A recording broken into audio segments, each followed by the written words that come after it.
आप हैं बिहार संवाददाता के साथ और मैं हूं मनोज चतुर्वेदी।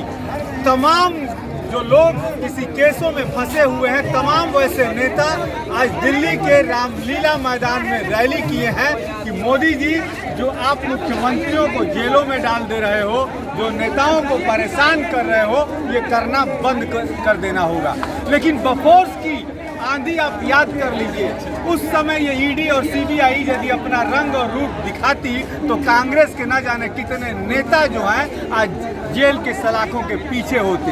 लेकिन यदि ईडी और सीबीआई तथ्यों पे जेल भेज रही है तो आज जितने भ्रष्टाचारी हैं शायद उनकी कहीं न कहीं स्थिति खराब हो रही है।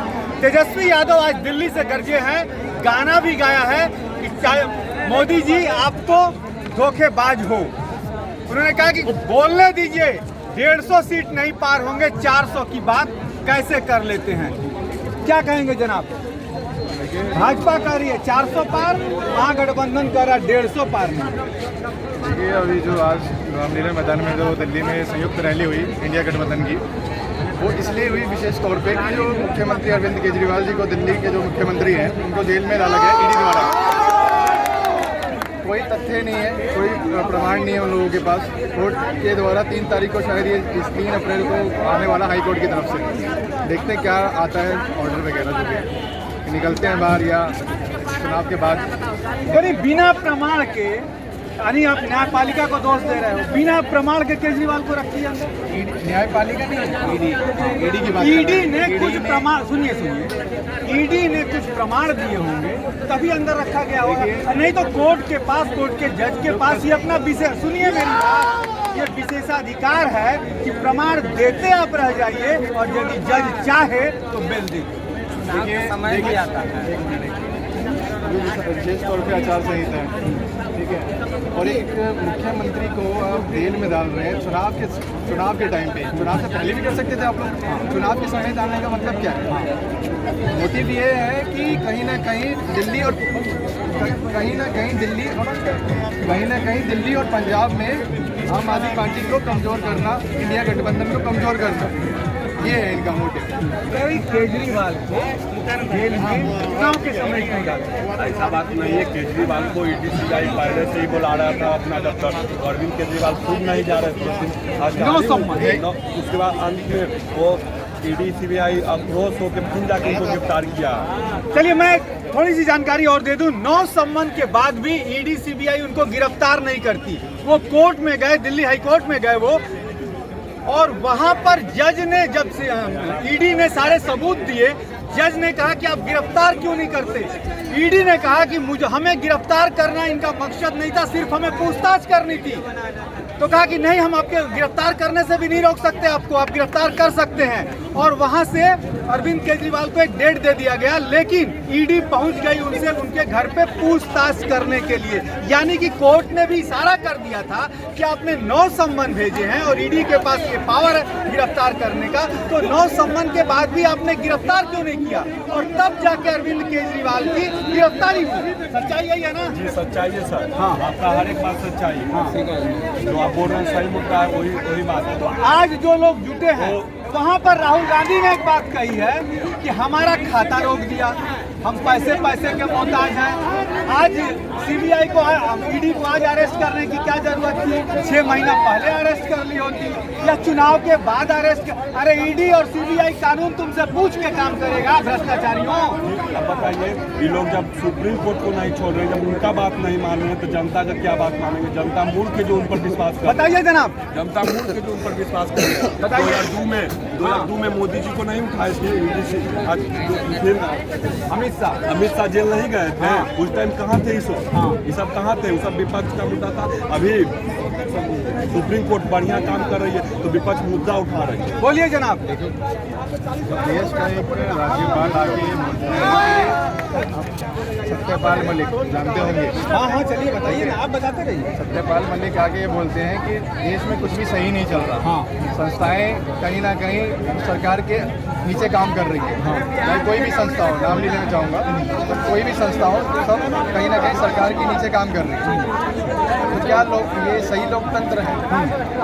चलिए, एक मजबूत पक्ष के मुकाबले एक मजबूत विपक्ष होना भी लोकतंत्र के लिए बहुत जरूरी है। सतपाल मलिक ने कह दिया, आपने ये बात को मान लिया, लेकिन हमीद अंसारी उपराष्ट्रपति थे इस देश के, उन्होंने जब ये बात कही थी तो भाजपा ने आवाज उठाई थी कि देश के एक उपराष्ट्रपति क्या पद पर ऐसी बातें क्यों कहते हैं। तब इसी कांग्रेस और ये तमाम महागठबंधन के नेताओं ने क्यों नहीं कहा था कि हमीद अंसारी आपको देश के बारे में ऐसा नहीं कहना चाहिए था।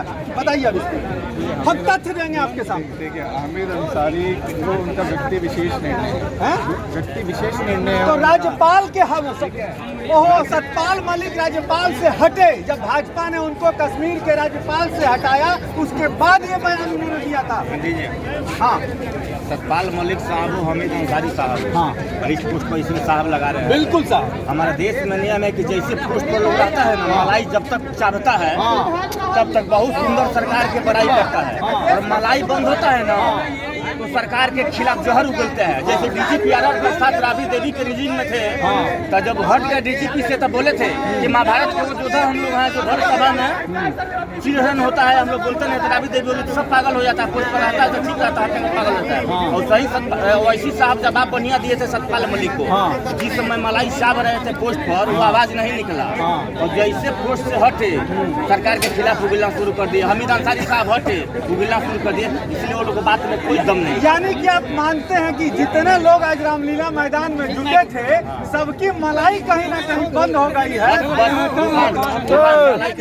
मलाई के दुकान बंद हो गया है, और मोदी जी तो बोलते हैं कि ना हम खाएंगे ना खाने देंगे, हमको खाने का जरूर है, सिंगल खा लेंगे। तो सबकी पेट में दर्द है। टोटल दर्द करके उनको हटाने के प्रयास कोई कह रहा है विपक्ष की हम ही काम करेंगे, काम सीधे लोग कह रहा है मोदी को हटाओ, मोदी को हटाओ, ये नहीं कह रहा है कि हम काम कौन करेंगे। नहीं, ये बात सच्चाई है। विपक्ष का कोई नेता ये नहीं कह रहा है कि हम देश में यदि सत्ता में आएंगे तो इतनी नौकरियां दे देंगे, 15 लाख रुपया मोदी जी जैसा जुमलाबाजी भी कर देंगे। चलिए, ये भी हो सकता है, कहिए तो आप, लेकिन नहीं, पूरा विपक्ष, पूरे देश के नेता सिर्फ मोदी को कैसे हटाया जाए इस पर जुटे हुए हैं। यही सच्चाई है। सिर्फ मोदी को हटाओ, कोई काम फैक्ट्री खोलवाना, सुरक्षा के मुद्दा पर, नक्सलवाद पर, आतंकवाद पर कोई बात नहीं, रोजगार पर कोई बात नहीं, सिर्फ मोदी हटाओ। चलिए, अब आपके पास आते हैं। आपके केजरीवाल ने एक बात, केजरीवाल नहीं, अरे वही आपके केजरीवाल, चलिए आइए साहब सामने। केजरीवाल ने जब अन्ना के साथ आंदोलन में थे तो मंच से कहते थे कि यदि मैं भी घूसखोरी करूं तो मुझे सत्ता से हटा देना सिसोदिया। वो आज भी मेरे पास भाषण सब है। आज क्या हो गया, उस केजरीवाल 40 लाख का पर्दा लगा दिया। अच्छा, वो ठीक हो जाएगा। बात अगर आप कर रहे हैं तो बताइए, 40 लाख का पैखाना बनेगा। बता तो उसके जो पिछले काम क्या किया दिल्ली में, ये भी देखिए। गोल पक्ष वाला का तो 10 लाख है। काम करता है वो व्यक्ति, ठीक है, शिक्षा के लिए काम किया है, ठीक है। मैं खुद दिल्ली में रहता हूँ, मुझे पता है बेहतरीन तरीके से, आप खुद जाके देखिएगा, ठीक है। तो उसने काम किया, और दिल्ली में ना इंडिया अलायंस जीतेगा 100% बता रहा हूँ आपको। साथ में साथ इंडिया अलायंस जीतेगा। चलिए, आपसे मुलाकात हुई। लिख के ले लीजिए। साथ में साथ 4 तारीख के बाद भाभी का एड्रेस नोट कर लिया, लिख लीजिए। कोई डाउट नहीं है इसमें। साथ में साथ 100% है। 4 तारीख को लिख लीजिए। तो कर रहे हैं कि साथ में साथ दिल्ली जीतेंगे, दिल्ली में साथ जीतेगी। बिहार नहीं है, देखिए, बिहारियों को एक तरह से कह रहे हैं, गाली दे रहे हैं, बोल रहे हैं कि दिल्ली गाली नहीं दे रहा सर, गाली नहीं दे रहा, गाली नहीं दे रहा, मत कीजिए, भड़काऊ मत बनिए, गाली नहीं दे रहा है। बुड़बक है, तो मीडिया कह रहे हैं। बोले कहा बोले कहा कि बिहारी बुड़बक है, और इसका मतलब यही हुआ कि बिहारी बुड़बक है। कैसे बुड़बक है? आप कह रहे हैं, हम लोग नहीं कह रहे हैं। सुनिए, पहले इधर से सुनिए। इलेक्ट्रॉन बॉन्ड का कमाल है, देखिए, ये कह रहे हैं कि आप मोदी जी के पक्ष के में हो रहे हैं, इलेक्ट्रॉन बॉन्ड मोदी जी को जुमलाबाज कह रहे हैं। कुछ लोग कह रहे हैं कि 7 में 7 सीटें दिल्ली में केजरीवाल ले जाएंगे। तेजस्वी यादव आज रामलीला मैदान से दहाड़े हैं कि 150 तो पार ही नहीं होगा, 400 की बात कैसे कर रहे हैं। लेकिन 7 चरणों के चुनाव में देश की जनता क्या निर्णय लेगी, इसे वक्त पर छोड़ देते हैं। लेकिन 400 के पार होता है या मोदी फिर से लौटकर उसी जगह गुजरात पहुंचेंगे, इसका भी इंतजार रहेगा। आप बने रहिए।